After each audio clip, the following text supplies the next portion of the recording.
Peter Schweizer, welcome to the program. I have read many of your books. We've had you on for all of them. I think, Peter, this is the most important book you have written yet.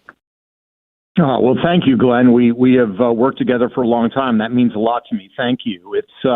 It's one of those issues that we've talked a lot about in general, which is immigration, but the book is really about weaponized immigration. And it's important. We've had the conversations about how immigration affects the economy, how it affects our culture. But when we realize this is actually something that's being wielded against us by countries like China, but also Mexico, with a real agenda behind it, an agenda, by the way, that I quote them as explaining in the book, I think it puts the immigration debate in a whole different level. I have to tell you, I learned more in the first two chapters about Mexico that horrified me. Because I've always felt good about Mexico. You know, they have problems with the drugs, and I felt bad for it. They are not. They're not doing us any favors at all. And we'll get into that here in a second. Can we start with chapter 1? And if you don't mind, Peter, I may have to ask you to come over and join me tomorrow as well, because I don't know if we're going to get past the first two chapters. There's so much meat in here.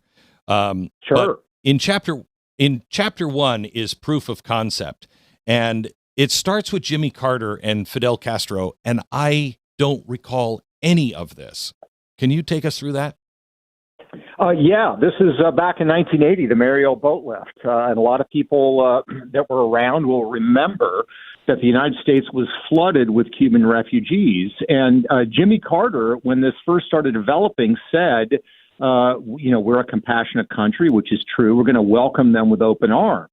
And Fidel Castro told his top aides, well, we're going to fill their arms with excrement.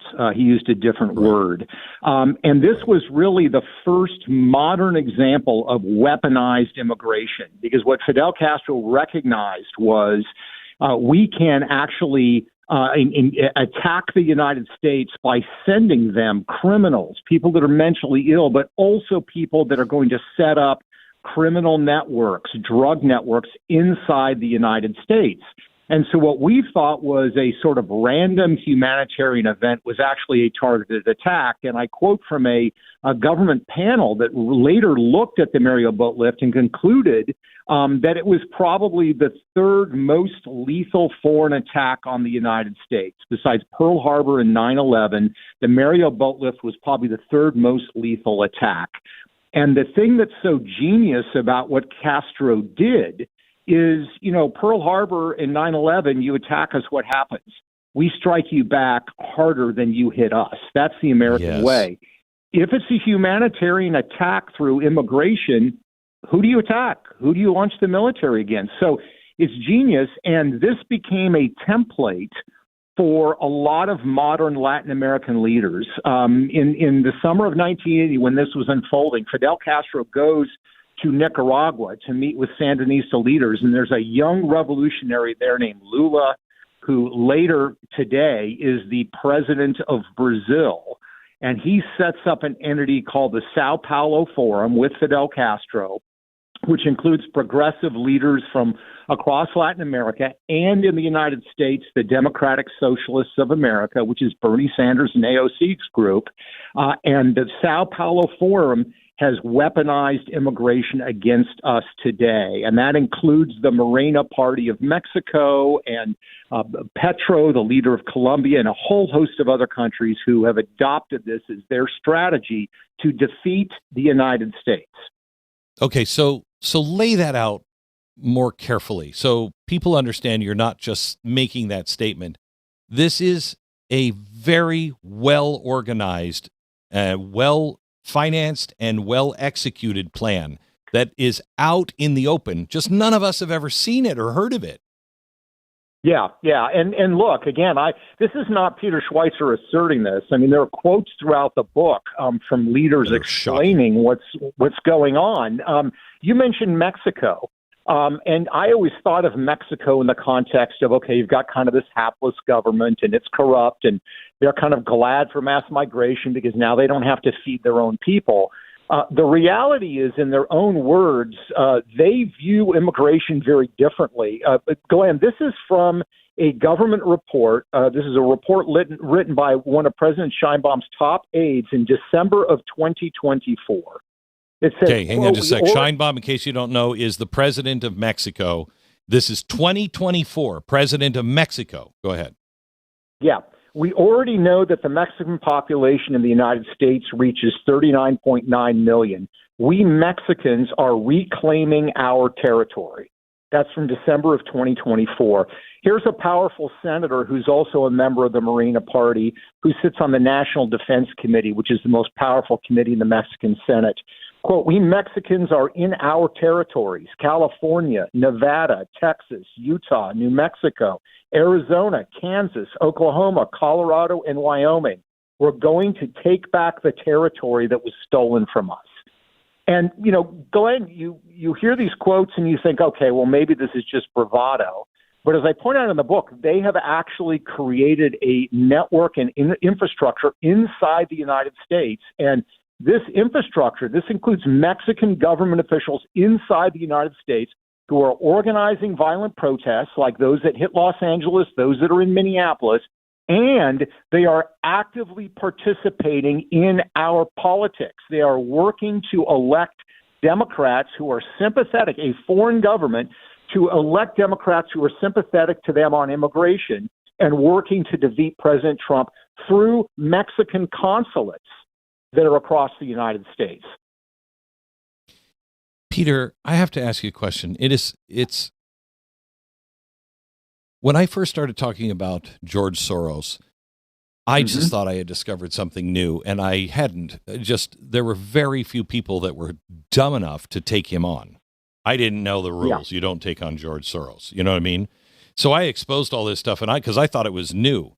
It is so clear. Your sources are so clear. The names of everyone who says it, who's on the committees, who's using the money, who's here in America, who's overseas, all of it is so clear and clearly laid out.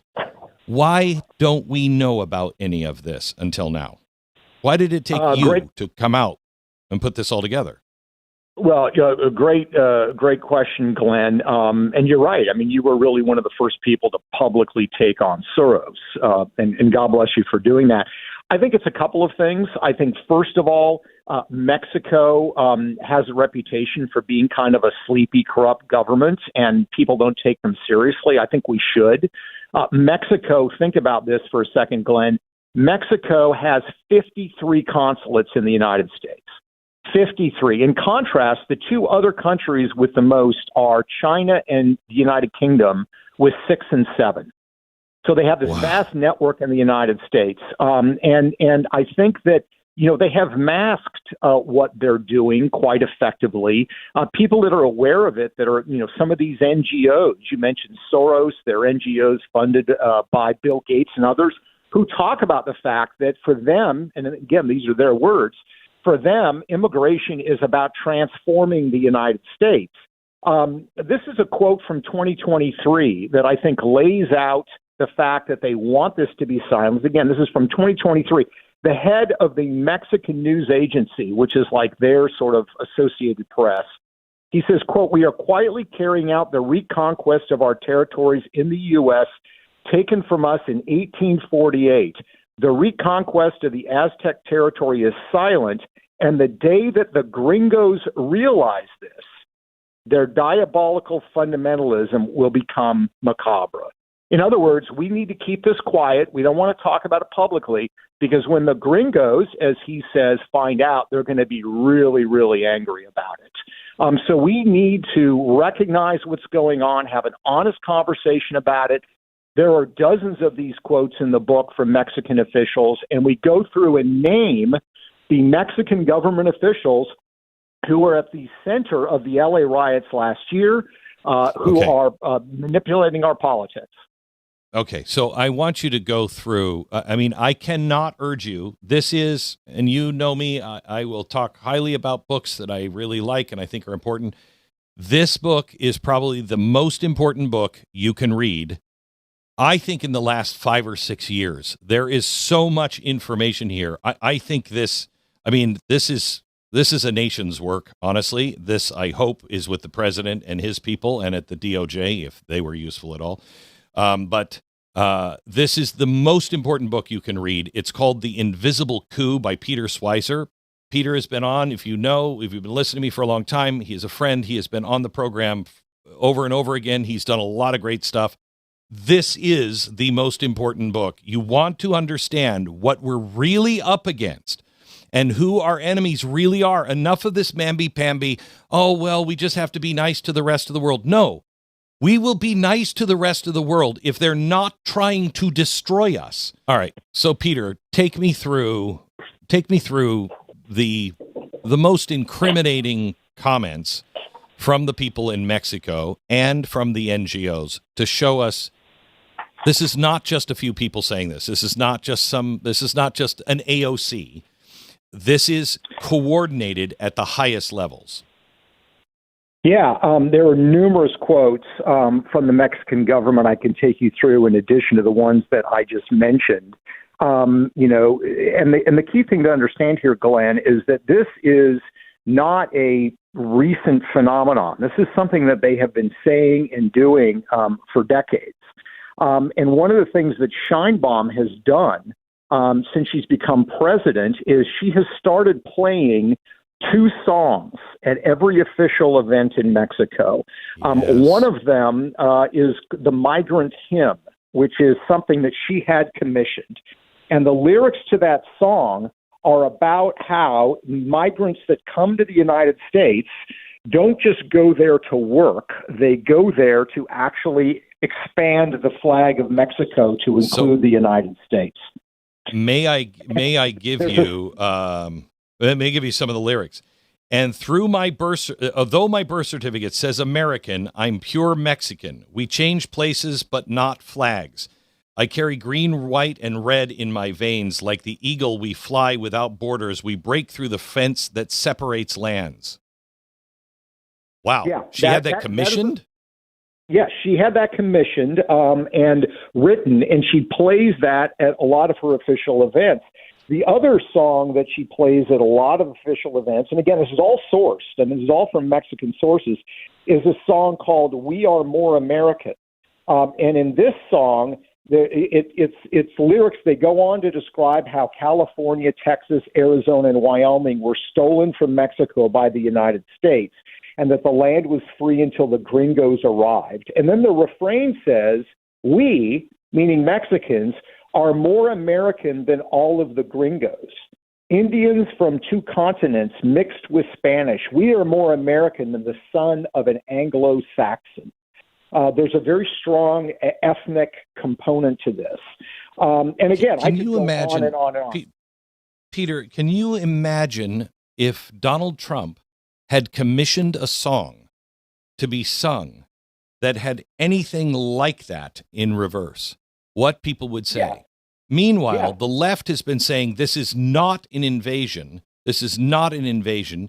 And people believe that it's not an invasion because they know that, people are struggling to get.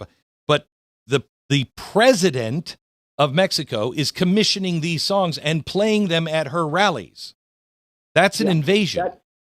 That's right. And by the way, those songs are also now being played at these protest rallies inside the United States. So when you see Mexican flags being waved in Los Angeles or in the Twin Cities right now, that's not a coincidence. We know that the flag that was waved in Los Angeles was given to that motorcycle rider. You remember that iconic picture? Yeah. That flag was given to him by the Mexican consulate. And they play these songs in the United States, saying we are more American than the gringos. This is our land. Let me just read a quote from a journalist. Hang on. Ricky, can you get Matt to get those 2 songs, have them translated, and release them with the translation? So just put the translation on the screen, but those songs have got to be recorded someplace, and see if we can have that for tomorrow. Thank you. All right, go ahead, Peter. We've only got about 90 seconds. Go ahead. Yeah, so this is a journalist, Antonio Frito Zapata, in 2023. This is a Mexican journalist. He says when he talks to his friends and colleagues in Mexico, they confidently explain, we are taking it back, meaning the American Southwest. So this is him, quote, so what we are witnessing with this massive legal or illegal immigration of Hispanics, mainly Mexicans, it is a silent, persistent reconquest of vast territories in the U.S. American Southwest. With a strong Mexican population, a reconquest that will have important geopolitical consequences for the future of the United States. Again, this is not me saying it. This is not some crazy lunatic saying it. These are government officials, respected journalists, and pillars of society in Mexico. And Glenn, the protests in Los Angeles last year, I named the Mexican officials that live in the United States. Think about this. There are senior Mexican government officials who live inside the United States who were fanning the flames, organizing these protests, and cheering them on. Okay. And I quote them extensively in the book. All right, so we're going to have you quote them, name them by name, and I want to encourage you. This is such an important book. It's called The Invisible Coup by Peter Schweizer. It's available today. Get it now. The Invisible Coup, more with Peter. Wait until you hear. We have more. We have Islam. We have China. He has it all. We'll get more into what happened with Mexico and who is actually behind a lot of this stuff in just a second with Peter Schweizer. Stand by.